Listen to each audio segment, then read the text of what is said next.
Hello नमस्कार सभी को। कैसे हो आप सभी? आई होप सब ठीक होंगे। अपने एग्जाम की तैयारी को ज़बरदस्त तरीके से कर रहे होंगे। जैसा कि आपको हरियाणा सीटी एग्जाम के लिए आपके कंप्यूटर से रिलेटेड 10 क्वेश्चन पूछे जाएंगे, तो उसी सीरीज को हम कंटिन्यू करेंगे। इससे पहले आपको एक टेस्ट सीरीज कवर करवा दी। आज की टेस्ट सीरीज नंबर 2। ज़्यादा टाइम वेस्ट न करते हुए डायरेक्ट क्लास को शुरू करते हैं। क्वेश्चन नंबर 26 देखिए भी। क्वेश्चन नंबर 26 के अंदर दे दिया, निम्नलिखित में से कौन सी फ़ॉन्ट शैली नहीं है। और इस क्लास के अंदर 2015 से लेकर 2023 तक एचएससी के द्वारा जितने भी पिछले एग्जामों के अंदर क्वेश्चन पूछे गए हैं उनको हम कवर करते चले जाएंगे भी। कौन सी फ़ॉन्ट की शैली नहीं होगी, तो बोल्ड भी कर सकते हैं हम, इटैलिक भी कर सकते हैं, और साधारण यानी कि सिंपल। तो सुपर स्क्रिप्ट होती है ये फ़ॉन्ट की शैली या फिर फ़ॉन्ट का टाइप नहीं होता भी।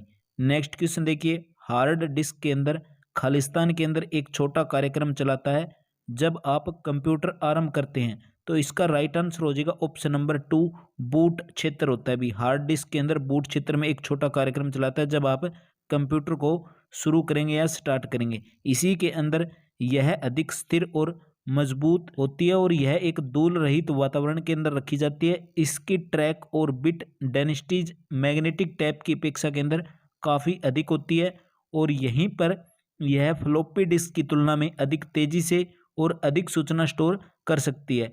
हार्ड डिस्क होती है वो अलग अलग साइजों के अंदर होती है, जैसे कि 3.5 inch, 5.25 inch. Hard disk boot क्षेत्र का एक छोटा सा कार्यक्रम चलाता है जब आप कंप्यूटर को शुरू करते हैं। इस क्वेश्चन से रिलेटेड सारे के सारे आपके डाउट क्लियर कर दिए भी। क्वेश्चन नंबर 28, कार्य विश्लेषण खालिस्तान शामिल करता है, तो कार्य विश्लेषण की अगर बात करें तो कैश को भी। ऑप्शन नंबर 3 हमारा यहाँ पर राइट हो जाएगा। अब कैश से रिलेटेड जो भी एग्जाम के अंदर क्वेश्चन पूछे गए हैं या बन सकते हैं तो उनको कवर कर लेते हैं। कार्य विश्लेषण कैश की तैयारी के अंदर ही शामिल होता है। कैश क्या होता है? कैश एक प्रकार की मेमोरी होती है और इसे सेमीकंडक्टर मेमोरी भी बोला जाता है, जो प्रोसेस और रैम के बीच स्थापित की जाती है। इसे हाई स्पीड बफर मेमोरी भी बोला जाता है, और यह रैम की तुलना के अंदर अधिक तेजी गति से प्रयोग की जाती है। रैम की अगर बात करें तो रैंडम एक्सेस मेमोरी हो जाएगी। और आपके एग्जाम के अंदर जो 10 क्वेश्चन पूछे जाएंगे तो लगभग क्वेश्चन आपको यहीं से देखने को मिल जाएंगे, क्योंकि एचएससी 70% डाटा है वो रिपीट कर ही देती है। क्वेश्चन नंबर 29, खालिस्तान इंटरनेट उपकरण है जो एक कंप्यूटर से दूसरे कंप्यूटर के अंदर फाइल कॉपी करने के अंदर इस्तेमाल किया जाता है, उसको क्या बोलते हैं भी? File transfer protocol. File transfer protocol option number 3 हमारा यहाँ पर राइट हो जाएगा अभी। नेक्स्ट क्वेश्चन 30, साधारण कीबोर्ड होती है व्यवस्था के अंदर लेआउट कहा जाता है। साधारण कीबोर्ड व्यवस्था को लेआउट कहा जाता है, तो ऑप्शन नंबर 1 बिल्कुल हमारे यहाँ पर राइट हो जाएगा। अभी कीबोर्ड की अगर बात करें तो कीबोर्ड जो होती है कंप्यूटर के साथ जो लगी होती है, और कीबोर्ड को हम आउट डिवाइस भी बोल सकते हैं। कीबोर्ड टाइपराइटर जैसा ही एक उपकरण होता है जिसका उपयोग कंप्यूटर के अंदर सूचना प्रेषित करने के लिए किया जाता है। कीबोर्ड पर दिया हुआ संदेश कंप्यूटर की मेमोरी के अंदर चला जाता है, और कीबोर्ड पर आपको पता है बहुत सारे alphabet, digit, special character, function की वगैरह कुछ कंट्रोल की भी होती है। अभी नेक्स्ट क्वेश्चन देखिए। क्वेश्चन 31, निम्नलिखित में बताना है भी कौन सा MS एक्सेल के अंदर एक वैध फार्मूला नहीं है। ऑप्शन नंबर 1 बिल्कुल करेक्ट हो जाएगा। ये वैल्यू आप चेक आसानी से यहाँ पर कर रहे हो भी। नेक्स्ट क्वेश्चन है CPU सेंट्रल प्रोसेसिंग यूनिट होती है, इसके अंदर पूछ लिया इसका मतलब क्या होगा, तो सेंट्रल प्रोसेसिंग यूनिट हो जाएगा ऑप्शन नंबर 3 बिल्कुल करेक्ट हो जाएगा। अभी आपके एग्जाम के अंदर एक चीज़ इंपॉर्टेंट हो जाती है, आप फुल फॉर्म से रिलेटेड जितने भी इंपॉर्टेंट क्वेश्चन होते हैं उनको आप कवर कर लें भी। कंप्यूटर से रिलेटेड आपके एग्जाम के अंदर एक क्वेश्चन 100% बनने को मिलेगा। कल की क्लास के अंदर भी आपको 3 फुल फॉर्म से रिलेटेड एचएससी के पिछले एग्जाम के अंदर पूछे गए थे। आज भी एक क्वेश्चन आपको यहाँ पर देखने को मिल गया। क्वेश्चन नंबर 33 क्या कहता है? निम्नलिखित में से किसको वर्ल्ड वाइड वेब के आविष्कार के, यानी कि WWW की फुल फॉर्म क्या हो जाएगी? World wide web. आविष्कारक पूछ लिया, इसके आविष्कारक कौन हो जाएंगे? इस क्वेश्चन का जो हमारा राइट आंसर होगा भी टिम बर्नर्स-ली को। ऑप्शन नंबर 3 इस क्वेश्चन का हमारा करेक्ट आंसर हो जाता है। अभी नेक्स्ट क्वेश्चन है 34, माइक्रोसॉफ्ट इंडिया के नए अध्यक्ष के रूप में किसे नियुक्त किया गया? माइक्रोसॉफ्ट नए अध्यक्ष के रूप में किसे नियुक्त किया गया? इस क्वेश्चन का आपको आंसर यहाँ पर कमेंट बॉक्स के अंदर कमेंट करके बताना है। नेक्स्ट क्वेश्चन है, कंप्यूटर की खोज से संबंधित कौन हो जाएंगे?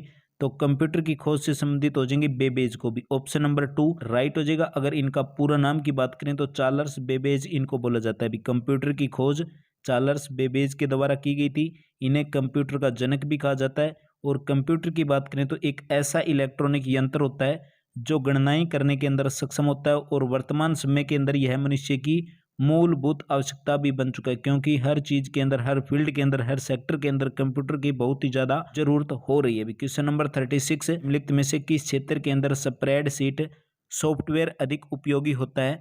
तो इसका जो हमारा राइट आंसर होगा ऑप्शन नंबर 3 बिल्कुल करेक्ट हो जाएगा। अभी सांख्यिकी, निम्नलिखित में से किस क्षेत्र के अंदर स्प्रेडशीट सॉफ्टवेयर अधिक उपयुक्त होता है? तो इसका राइट आंसर हो जाएगा अभी सांख्यिकी।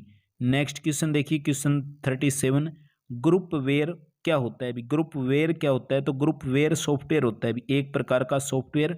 ऑप्शन नंबर 3 बिल्कुल हमारे यहाँ पर करेक्ट हो जाएगा।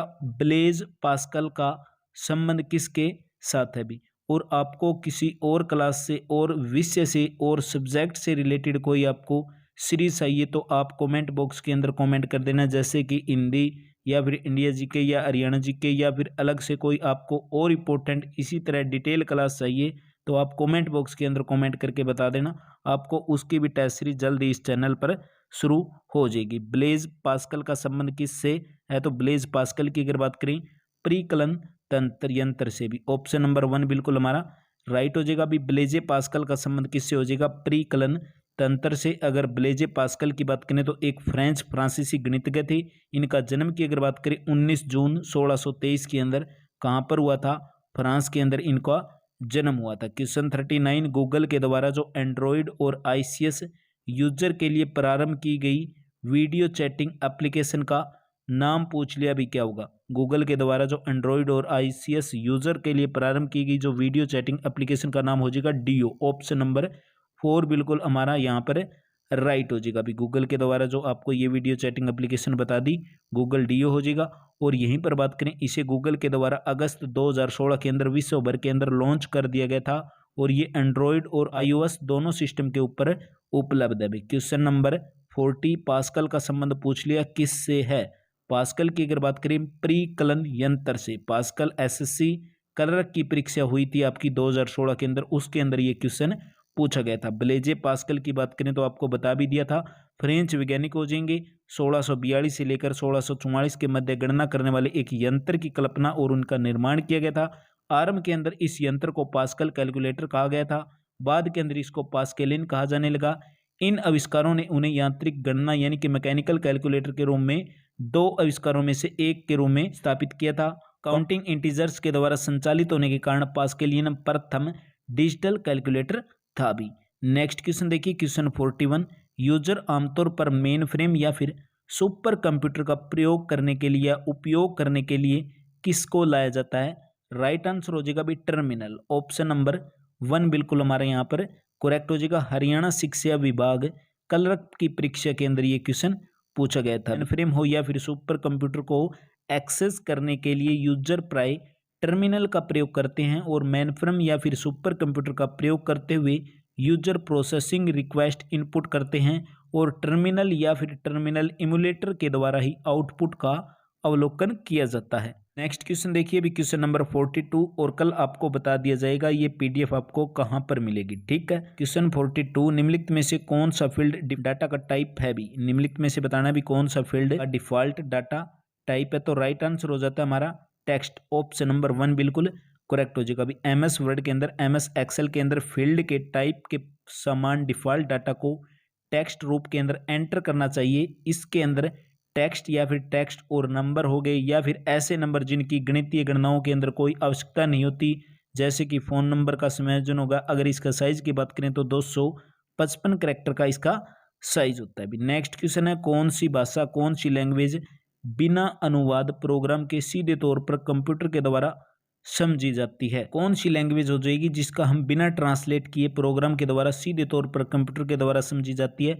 तो मशीनी लैंग्वेज बोली जाती है उनको। ऑप्शन नंबर 3 हमारे यहाँ पर करेक्ट हो जाएगा। भी मशीनी लैंग्वेज होती है या फिर मशीन कोड एकमात्र ऐसी लैंग्वेज होती है जिसे प्रत्यक्ष कंप्यूटर के द्वारा समझा जा सकता है और इसे अनुवादित यानी कि ट्रांसलेट करने के अंदर आवश्यकता नहीं होती और सभी इंस्ट्रक्शन बाइनरी नोटेशन यूज करते हैं। नेक्स्ट क्वेश्चन देखिए, भी क्वेश्चन 44, लेजर प्रिंटर का रिजोल्यूशन किस के रूप में निर्दिष्ट किया जाता है? भी लेजर प्रिंटर का रिजोल्यूशन किस के रूप के अंदर निर्दिष्ट किया जाता है या किसके रूप के अंदर दर्शाया जाता है? DPI। भी ऑप्शन नंबर 1 बिल्कुल हमारा यहाँ पर करेक्ट हो जाएगा। भी और वर्तमान के अंदर अगर बात करें तो अधिकांश जो प्रिंटर हैं उनका स्टैंडर्ड रिजोल्यूशन की अगर बात करें तो 600 डॉट्स पर इंच होता है भी, 600 डॉट्स पर इंच होता है। नेक्स्ट क्वेश्चन देखिए, क्वेश्चन नंबर 45। इनमें से बताना है भी कौन सा मेमोरी के माप की इकाई नहीं है, निम्नलिखित में से कौन सा मेमोरी के माप की इकाई नहीं है।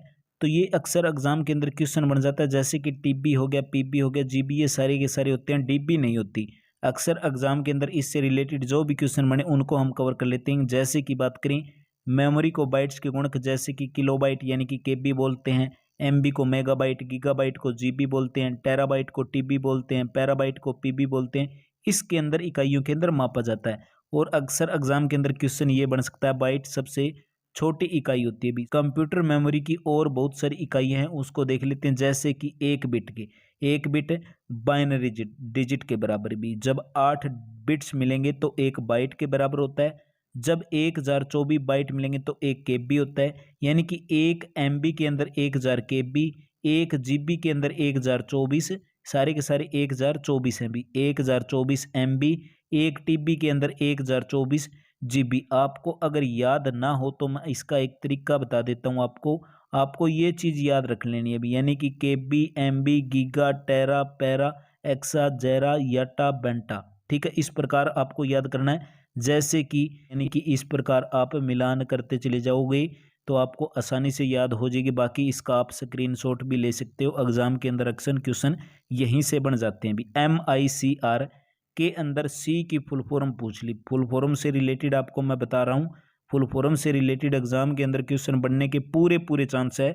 तो आप इस टॉपिक को आप इग्नोर मत करना, जहाँ से हो सके वहाँ से भी आप कंप्यूटर से अपनी किताबों से जितने फुल फॉर्म हो उनको आप कवर कर सकते हो। MICR के अंदर सी होता है, उसको करेक्टर बोला जाता है। अभी ऑप्शन नंबर 3 बिल्कुल हमारा यहाँ पर करेक्ट हो जाएगा। अगर फुल फॉर्म की बात करें तो MICR की फुल फॉर्म हो जाएगी मैग्नेटिक इंक करेक्टर रिकॉग्नाइजेशन। और इसकी अगर बात करें तो यह चेकों और अन्य डॉक्यूमेंट्स की प्रोसेसिंग और फिर क्लियरेंस प्रक्रिया को सरल बनाने के लिए उपयुक्त की जाती है। और MICR इनकोडिंग चेक और अन्य वाउचर के नीचे होती है।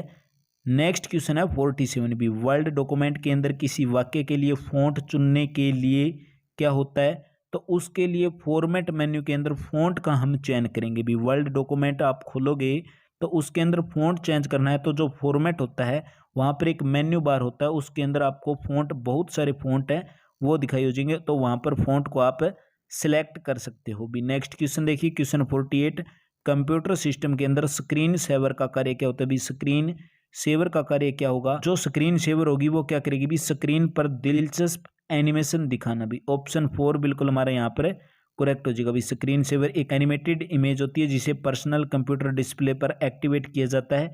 यूजर के द्वारा एक निश्चित समय तक कंप्यूटर पर कार्य न करने पर यह एक्टिवेट होती है, यानी कि जब आप कंप्यूटर को छोड़ देंगे उसके बाद वो डिस्प्ले एनिमेशन वो चलती रहेगी। वर्तमान के अंदर अगर हम बात करें तो मैस्क स्क्रीन सर्विस का प्रयोग मुख्यतः मनोरंजन, सिक्योरिटी या फिर सिस्टम के इंफॉर्मेशन को डिस्प्ले करने के लिए किया जाता है भी। WWW की आविष्कारक इसके पूछ लिए कौन है, तो WWW की अगर बात करें वर्ल्ड वाइड वेब हो जाएगी। अगर इसके आविष्कारक, इसके जनक की बात करें टिम बर्नर्स-ली। ऑप्शन नंबर 1 बिल्कुल हमारे यहाँ पर करेक्ट हो जाएगा भी। ब्रिटिश कंप्यूटर वैज्ञानिक टिम बर्नर्स-ली को वर्ल्ड वाइड वेब यानी कि WWW के आविष्कारक के रूप में जाने जाते हैं। इन्होंने ही मार्च के अंदर 1989 के अंदर इंफॉर्मेशन मैनेजमेंट सिस्टम के लिए एक प्रस्ताव प्रस्तुत किया था। उसी वर्ष नवंबर के मध्य के अंदर इंटरनेट के द्वारा हाइपर टेक्स्ट यानी कि ट्रांसफर प्रोटोकॉल HTTP, इसकी भी फुल फॉर्म आप ध्यान से देखकर एग्जाम के अंदर चले जाना भी। क्वेश्चन 50, कुछ ऐसे वायरस होते हैं जो समय बीतने के साथ किसी निश्चित तिथि पर सक्रिय हो जाते हैं। तो इस क्वेश्चन का जो हमारा राइट आंसर हो जाएगा भी टाइम बॉम्ब्स भी। टाइम बॉम्ब्स एक ऐसा वायरस होता है जिसे एक निश्चित तारीख या फिर निश्चित समय के बीतने पर परिवर्तित किया जाता है। यह एक हानिकारक प्रोग्राम जिसे योजनाबद्ध तरीके से एक विशिष्ट समय पर डेटोनेट किया जाता है और कंप्यूटर सिस्टम हो या फिर नेटवर्क के अंदर इस वायरस को छोड़ दिया जाता है। तो आज की क्लास के अंदर क्वेश्चन नंबर 51 है, इसको हम नेक्स्ट क्लास के अंदर करेंगे।